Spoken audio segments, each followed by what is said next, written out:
While cleaning out one of my rooms to turn it into another book room, I came across this little packet of old newspapers, including the Ypsilanti Sentinel from July 7th, 1874, which I briefly glanced through last night after I found it, and did not find anything in a cursory glance for Ellie or her father's business.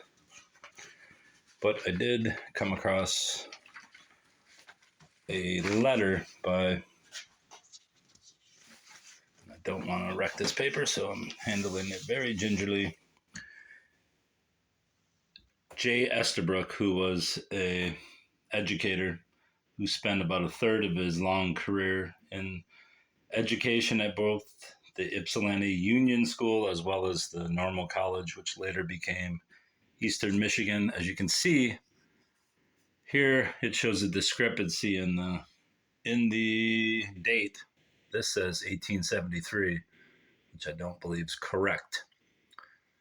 But this is a long article, but I do plan on reading it for this channel and for the Allie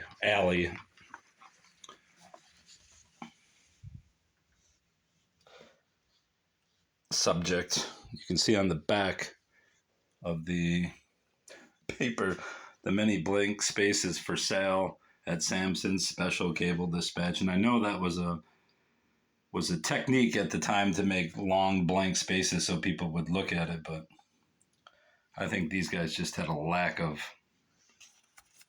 advertisers. And I also believe in this remarks that he mentions the Ypsilanti commercial, where I've taken most of my subject matter from in regards to McCullough and the characters involved. And from what I know, Estabrook was a Christian educator. Even though he was teaching at public schools, he was, I believe, maybe perhaps even clergy, because I know he was a pastor or something like that. Maybe not a pastor, but a seminary student at least. Which, for the times, he was probably he was born in, I think, 1820. So he would have been in his mid-50s by this time. So yeah, and I believe he was very prohibitionist. I don't know how you would say it. He was very much for the prohibition movement, a teetotaler, so to speak. And yeah, so I will eventually read this, but I gotta go to work soon.